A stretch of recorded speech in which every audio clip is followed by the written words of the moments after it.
오늘 하나님 말씀을 함께 읽도록 하겠습니다. 누가복음 17장 11절에서 19절까지 하나님의 말씀을 저와 함께 번갈아 가면서 한번 읽어보죠. 제가 17장 11절을 시작하겠습니다.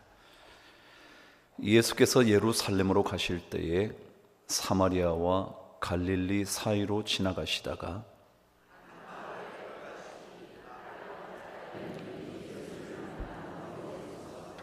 소리를 높여 이르되 예수 선생님이여 우리를 불쌍히 여기소서 하거늘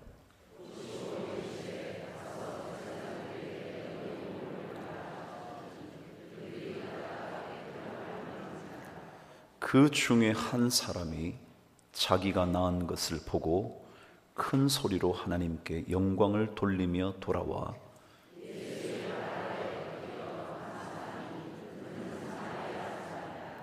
예수께서 대답하여 이르시되 10사람이 다 깨끗함을 받지 아니하였느냐? 그 9은 어디 있느냐?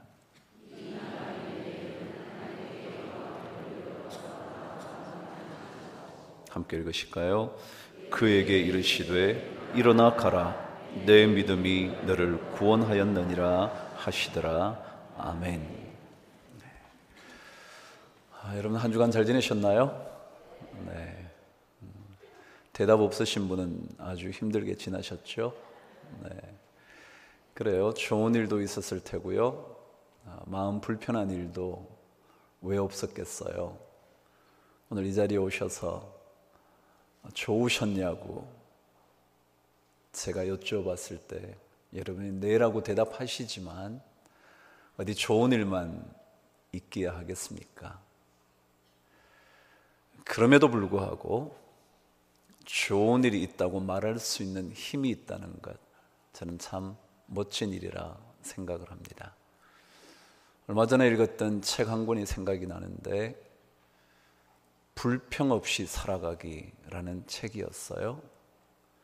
불평이 없는 세상이라는 제목이었죠.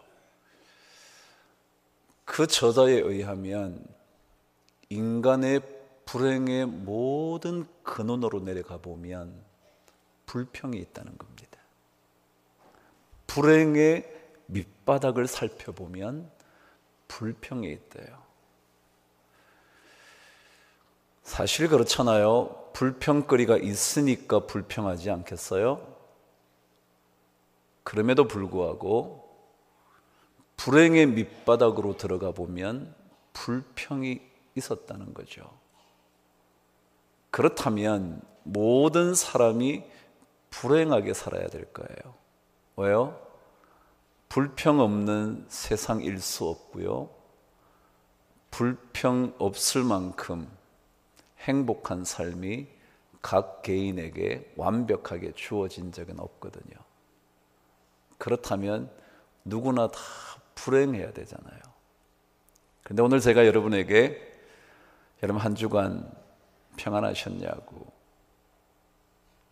대답할 수 있다는 것, 그건 좀 다른 얘기잖아요. 지난주에 전 참 기분 좋은 일 하나 있었어요. 몇몇 사람이 스승의 날을 기억해 줬더군요. 저에게 문자를 보냈어요. 목사님, 스승의 날이네요. 목사님 생각이 나서 감사의 인사를 드리려고 문자를 보냅니다. 그러더라고요. 참 기분 좋던데요. 제가 답장을 보냈죠. 아이고 기억해줘서 고마워. 그랬더니 다시 문자가 왔어요. 기억만이 아니라 저는 감사까지 드리고 싶네요. 그러더라고요. 또 보냈죠. 기억만이 아니라 감사까지. 진짜 고맙네. 또 한 사람이 문자를 보냈더군요. 목사님, 제가 많은 것을 배울 수 있어서 참 감사하다고. 부끄럽던데요. 제가 뭐 별로 가르쳐 줄 만한 그런 사람도 아니고 본받을 만한 인물이 되는 것도 아닌데 그렇게 보내주니까 참 고맙대요.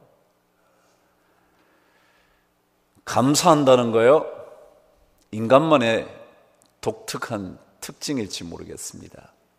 동물원에 가보셨나요? 동물원에 동물에게 먹을 것을 주고 난 다음 감사하다고 인사받아 보셨나요? 아이들이 먹고 싶은 자신의 바나나를 원숭이에게 줬다고 동물원 구경 다 마치고 나올 때 나와서 손잡고 인사하던가요? 그런 거 없잖아요. 어쩌면 인간에게만 있는 참 멋진 일 같죠. 성경은 천지 창조 때 하나님께서 사람 찾는 이야기를 하십니다. 이렇게요, 아담아 내가 어디 있느냐. 사람을 찾아요. 그럼 하나님 모르실까요? 하나님께서 아담이 어디에 숨었는지 몰라서 아담아 내가 어디 있느냐 물으셨을까요? 아니요, 아셨었죠. 근데 물어요. 내가 어디 있냐고. 그 얘기를 들었던 아담은 벌써 어떤 느낌인지 알아요. 제가 하나님을 두려워하여 숨었습니다. 그래요. 느낌을 갖고 있는 거죠. 다시 말하면 내가 누구인지 너 자신을 찾아야 한다고 질문하시는 하나님이 계셨죠. 내가 누구인지를 찾아야 한다고. 그게 하나님의 질문이었어요. 조금 더 지나가면 또 이렇게 찾으세요. 가인에게 말씀하시죠. 내 아우 아벨이 어디 있냐. 또 물어요. 아벨을 죽인 가인 하나님이 모르실까요? 그의 핏소리가 하늘로 울려오는데 그건 모르실까요? 아시죠?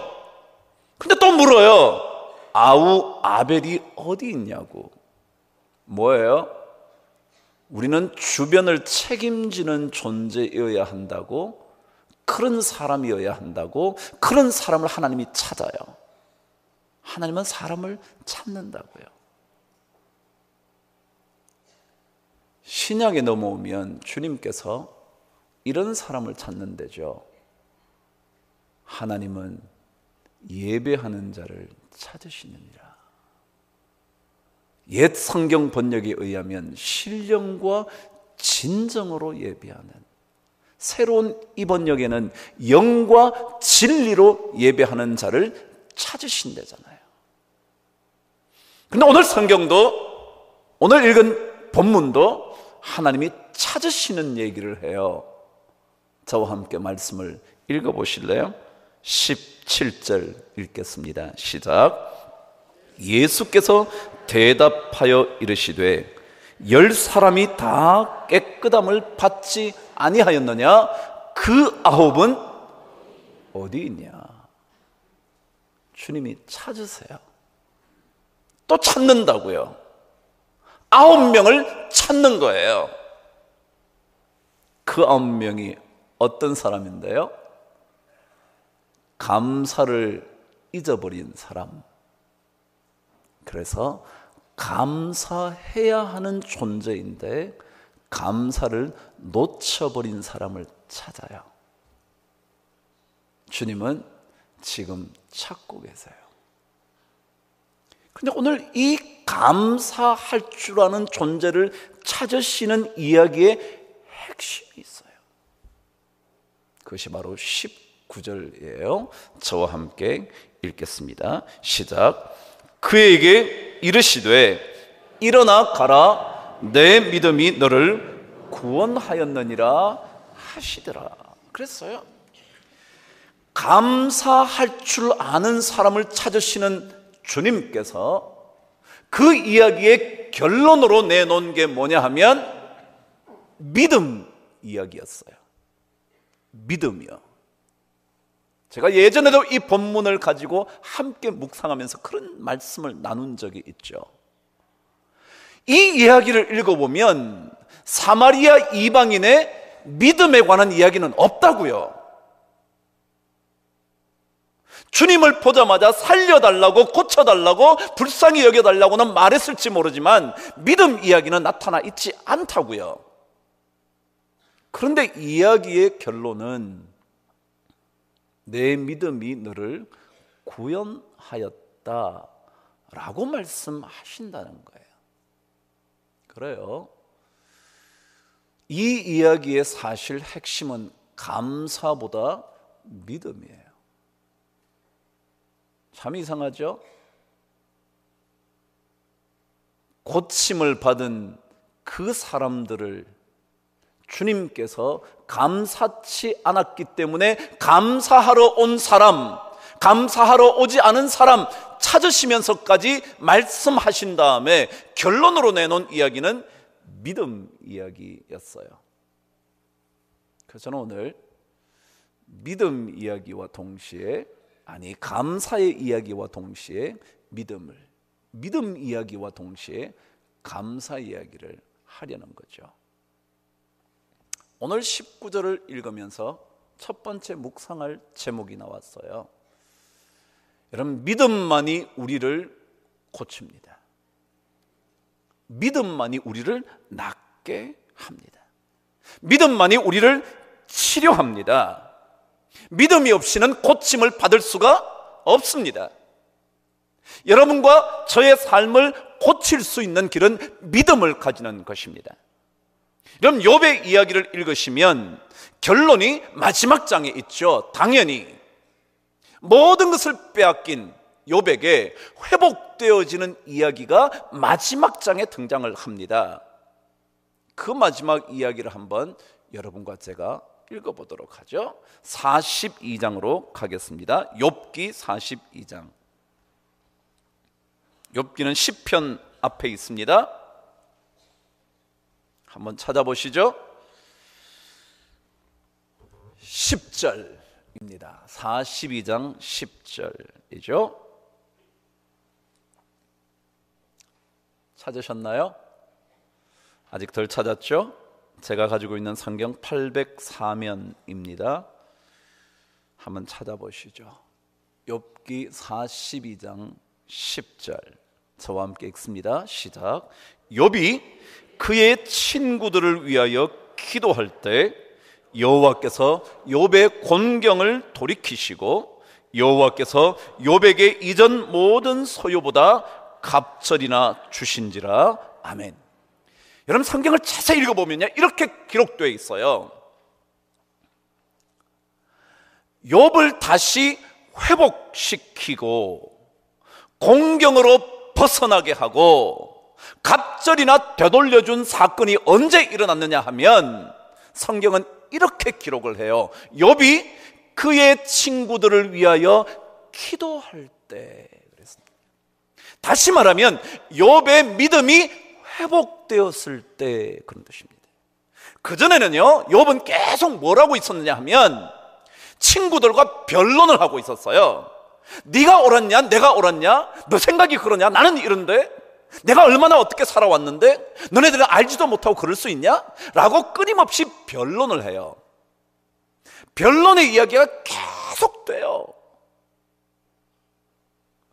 그런데 그때 변화가 일어나는 게 아니고요, 42장 10절은 이렇게 기록해 놓은 거예요. 욥이 그의 친구들과 변론할 때가 아니고요, 욥이 그의 친구들을 위하여 기도할 때 욥을 공경으로부터 빠져나오게 하시고 욥에게 갑전이나 되는 것으로 갚아주셨다.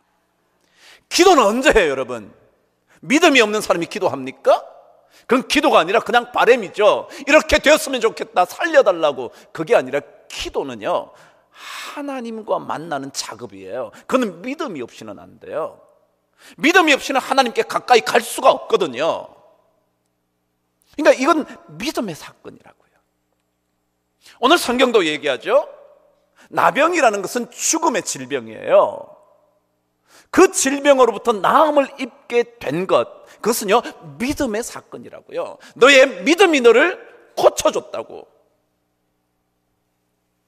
여기에 구원했다고 말했지만 영어 번역은요, 그 사람을 온전히 낫게 했다 그렇게 말했어요. 그래요? 믿음이라는 것은요, 나음을 가져오는 능력이에요. 우리가 낫기를 원한다면 믿음의 눈을 뜨는 거예요. 주님께서 말씀하실 때 내가 낫고자 하느냐? 그럼 믿음의 질문이에요. 치료받겠냐 아니냐 그 문제가 아니에요. 겨우 육신의 질병으로부터 벗어나겠냐 아니냐 질문이 아니라고요. 그건 뭐라고요? 네가 믿음을 갖고 살겠냐 그 질문이라고요. 그래서 오늘 성경은 믿음으로 말미암아 치유함을 받는 거라는 거예요. 우리 성도들과 믿음 생활하잖아요. 저랑 여러분도 이 믿음의 생활이 우리 모두를 낫게 하는 그런 놀라운 능력의 경험되기를 주의 이름으로 축복합니다. 믿음이 없이는 누구를 기쁘시게 못해요? 하나님을 기쁘시게 못해요. 믿음을 가졌다고 말하는 사람들은 그가 계신 것과 그가 살아계신, 죽어버린 신이 아니라 살아계신, 지금도 살아계신 그가 계신 것과 또 그를 찾는 이들에게 뭐예요? 상 주시는 이심을 믿어야 할지니라. 믿는 거예요. 믿으면 하나님께서 상급을 주시는 거예요.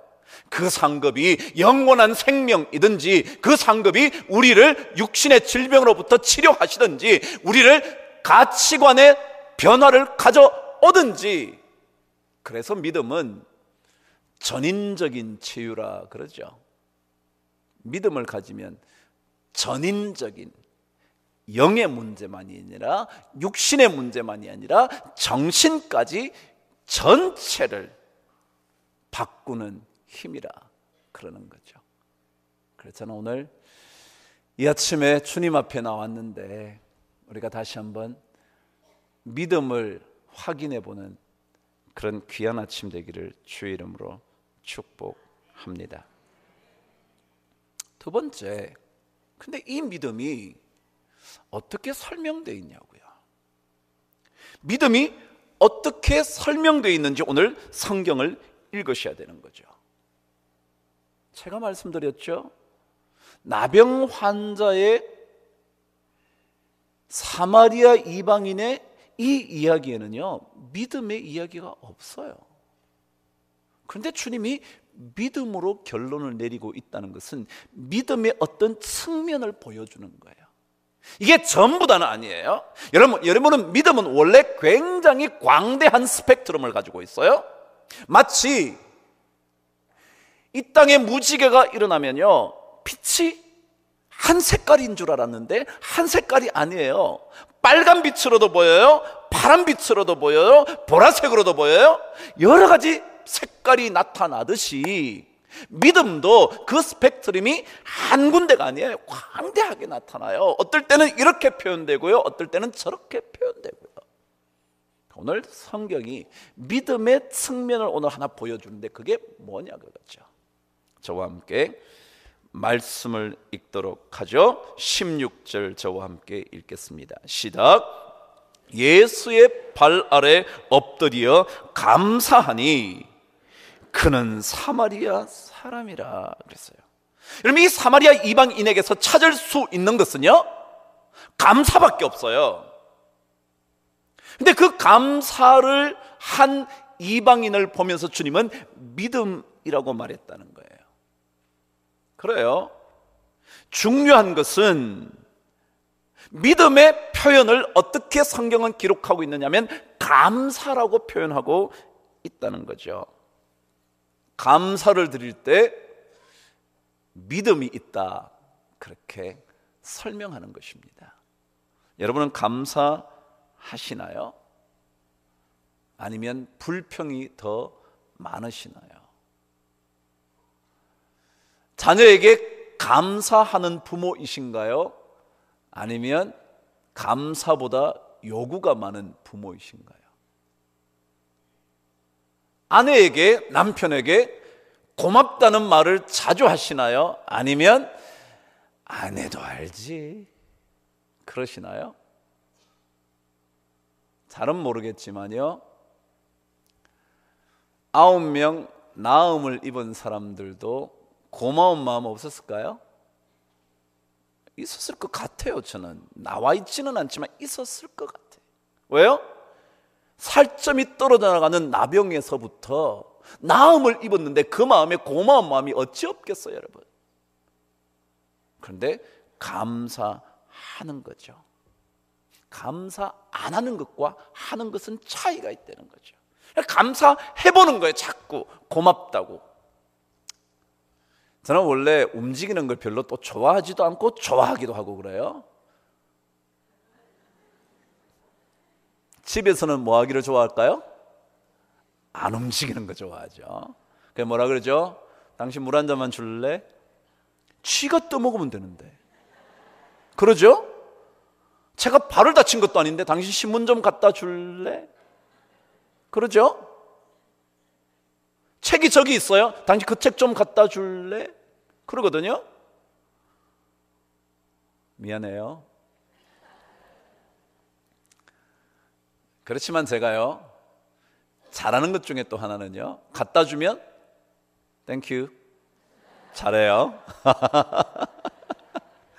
땡큐 잘해요. 우리 자식들도 제 말을 잘 들어요.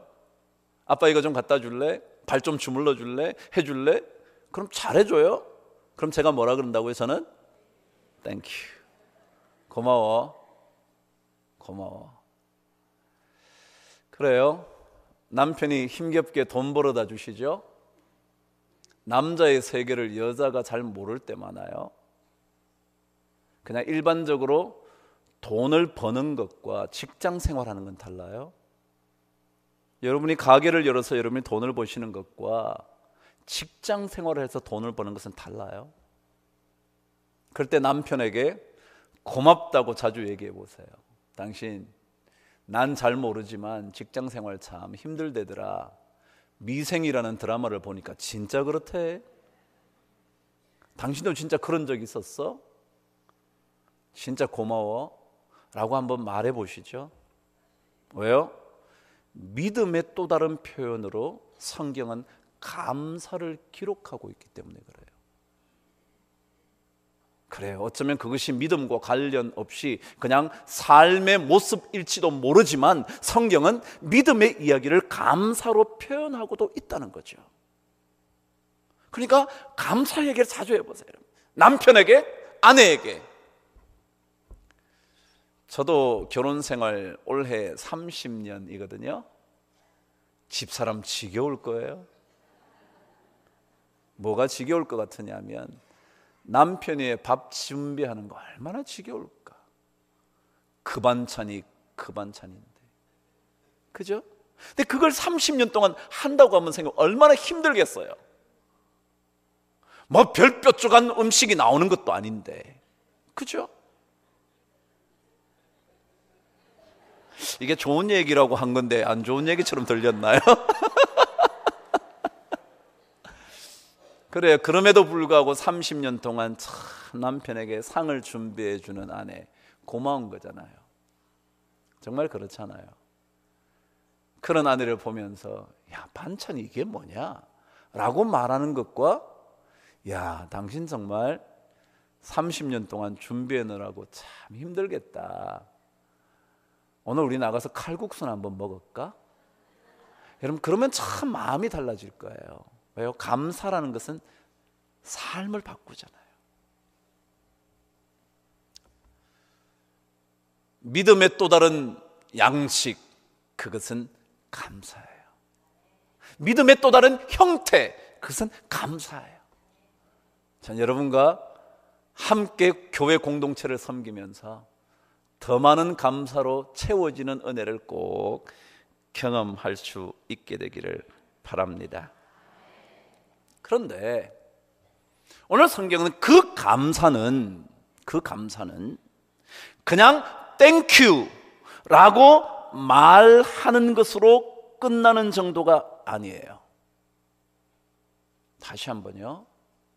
고마워. 야, 갖다 줬어 고마워 라고 말하는 정도로 끝나는 게 아니라 이 감사는 어느 정도의 감사냐 하면 18절은 이렇게 기록을 해요.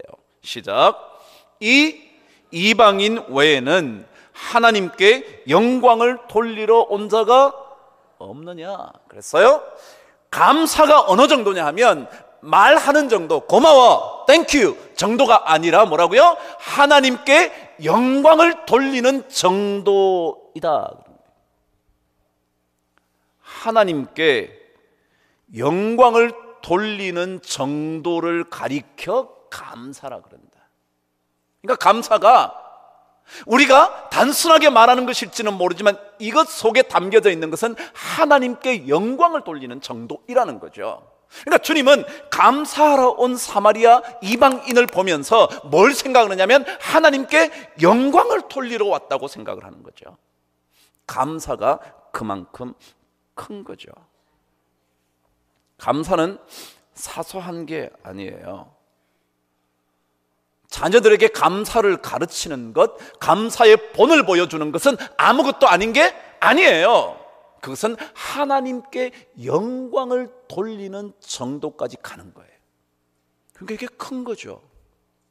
그러니까 이게 대단한 거죠.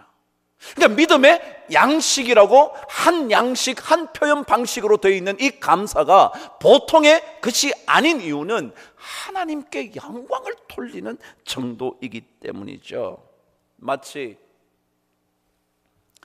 상사에게 고맙다고 말하는 것 아무것도 아니죠. 동료에게 고맙다고 말을 전하는 것 별거 아닐 수 있어요? 아니, 자기 회사를 위해서 일해주는 일꾼에게, 직원에게 고맙다고 말해주는 것 아무것도 아닐 수 있어요. 방금 얘기한 대로 30년 동안 밥 지어주는 아내에게, 그리고 자식들에게 고맙다고 말하는 것, 아니 엄마 아빠에게 정말 아빠, 엄마 고마워요 라고 말하는 것은 아무것도 아닌 게 아니에요. 그것은 하나님께 그 감사하다는 말을 내어놓는 순간 하나님께 영광을 올려드리는 거예요. 그러니까 이것이 대단한 거죠. 그래서 놀라운 거죠. 보통 사건이 아니라는 거죠. 우리는 감사를 너무 쉽게 잊어버리죠. 고마운 줄 모르는 거예요. 아무리 애를 써도 감사할 줄 몰라도 숟가락 하나 얹어놨다고 생각하죠? 너무 쉽게 생각하는 거예요. 아니요. 참 생각해보면 다 고마워요. 아니, 그것이 하나님께 영광을 돌리는 거예요. 그 정도의 마음을 가지는 것이 감사거든요. 그러니까 이 정도의 마음을 가지니까 이것을 가리켜 믿음이라 그러는 거죠. 그렇지 않겠어요? 하나님께 영광을 돌린다는 마음, 그 마음 없이 감사가 나오는 게 아니기 때문에 그렇죠. 그냥 뭐 단순히 말하는 것 쉬울지는 모르지만 그러나 그 순간마다 하나님께 영광을 올려드리는 일이라고 생각하고 감사의 훈련을 하는 것 참 소중한 것 같으네요. 우리 자녀들도 이 자리에 혹시 앉아 계시다면 엄마 아빠에게 고맙다는 말 자주 좀 해보세요.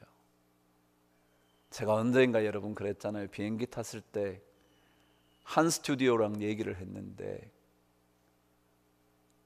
일이 어떠냐고 그랬더니 힘들 때 참 많죠. 근데 묻지도 않은데 자기가 대답해요. 근데 제가 이 일을 하면서 아빠 마음을 참 많이 이해하게 됐어요. 나가기 싫어도 출근해야 하는 것, 그게 아버지였다는 거죠. 힘들어서 오늘 직장 가고 싶지도 않은데 처자식 먹여 살려야 되니까 또 힘든 몸을 이끌고 출근하게 되는 아버지의 마음을 알게 됐대요. 참 철들은 딸이죠. 그게 고마움이에요. 그 감사죠. 결론이에요. 이렇게 감사를 드리는 것이 하나님께 영광을 올려드리는 것이라는 것을 알게 되려면 오늘 성경 16절 한 절을 통해 다시 한번 배워봐야 될 게 있어요. 읽으실까요? 시작. 예수의 발 아래 엎드려 감사하니 그랬어요. 그래요. 하나님께 영광을 올려드리는 그런 감사가 되려면 발 아래 엎드리는 심정이 있어야 돼요. 엎드리는 심정. 하나님 아래에, 아니 하나님께서 모든 것을 하실 수 있는 분이라는 것, 그런 마음이 있어야 돼요. 아니 사람과의 관계도 마찬가지예요. 아내에게 진짜 고맙다는 말을 하려면 그 아내 발 아래 엎드리는 마음이 없이는요, 진짜 입으로만 하는 거죠. 입에 발린 소리 하는 거겠죠. 아빠에게 진짜 고맙다는 말을 할 때 진짜 아빠의 권위와 아빠의 수고한 그 마음에 엎드리는 심정이 없으면 가지껏 내가 돈 벌면 넌 끝이야. 그렇잖아요. 뭐 돈 벌면 뭐 아버지나 지나 똑같지. 그렇지 않겠어요? 근데 그게 아니잖아요. 돈을 벌어줬기 때문에 감사한 정도가 아니잖아요. 그냥 밥 한 끼 지어준다고 돈 좀 벌어온다고 그게 아니잖아요. 그래서 오늘 성경은 감사를 다가와서 손을 잡고 감사해요 감사해요 그럴 수도 있는데, 성경은 이렇게 기록을 해요. 예수의 발 아래 엎드려 감사했다. 그런 마음이 필요한 거죠. 우리 하나님께 받은 은혜 참 많거든요. 사실 생각해보면 할수록 은혜가 참 많죠. 그 은혜를 생각하면서 그분 앞에 엎드릴 수 있을 때 진정한 감사다. 그게 진짜 감사라는 거죠. 그런데 그런 마음을 놓쳐버리고 나니까 일어난 사건의 놀라운 일들에 대해서만 흥분을 하죠. 제가 예전에 설교할 때 그랬잖아요. 나머지 9명은요, 내가 지금 나병으로부터 나았다는 사실 외에는 아무것도 생각이 없어요. 그게 더 너무 큰 거죠. 근데 우리는 그 사건을 만나도 하나님께 엎드려야 한다는 생각을 하는 거죠. 그래야 감사가 나오거든요. 발 아래 엎드리는 것. 빌 게이츠가 하버드 대학교에 졸업 연설을 한 적이 있었어요. 그 사람은 하버드 중퇴했다는 거 아시잖아요, 그렇죠? 근데 졸업 축사를 했어요. 그때 이런 얘기를 했다네요. 직접 들어보지 못해서 아쉽지만 이런 얘기를 했답니다. 제가 나중에 직접 한번 들려드릴 수 있도록 하겠습니다. 제가 여러분에게 성공의 비결을 알려드리겠습니다. 정말 졸업하느라 수고하셨죠. 그러나 지금 이 순간부터 여러분은 하버드 대학을 나왔다는 사실을 잊어버려야 합니다. 그리고 밑바닥에서부터 다시 시작하는 심정으로 세상 속으로 뛰어드십시오. 왜냐하면 세상 대부분의 사람들은 하버드 대학교를 졸업한 사람이 아니기 때문입니다. 빌 게이츠가 뭐라고 성공의 비결을 말했냐면, 하버드 대학을 나왔지만, 정말 어쩌면 전 세계에서 최고의 대학을 나왔지만 그 사실을 잊어버려야 한다고. 그리고는 가장 밑바닥에서부터 다시 시작한다는 심정으로 세상 속으로 들어가야 된대요. 내가 하버드 나왔는데, 내가 교수인데, 내가 의사인데, 내가 뭔데, 내가 변호사인데, 내가 뭔, 아니요. 그게 아니라는 거예요. 밑바닥으로부터. 이게 뭐예요? 발 아래 엎드리는 심정이에요. 그래서 성공하는 거거든요. 그러니까 성경이 가르쳐 주죠. 우리가 그렇게 못해서 그렇지, 저를 포함해서 많은 성도들이 그 일을 못해서 그렇지, 사실 이것이 진짜 성공이거든요. 감사하면 되죠. 뭐. 고맙다고 말하면 되죠. 뭐. 그런데 무슨 마음이 있어야 되냐면 발 아래 엎드리는 심정. 더더욱이 믿음의 사람이라면 예수의 발 아래 엎드리는, 그분의 권위를 온전히 존중하는, 그럴 때 그 감사가 우리를 완전히 치유하게 될 줄 믿습니다. 그것을 가르쳐 주님은 믿음이 너를 구원하였다고 선언해 주시게 될 줄 믿습니다. 그 은혜를 우리 모든 성도들이 누리시게 되기를 주님의 이름으로 축복합니다. 기도하겠습니다.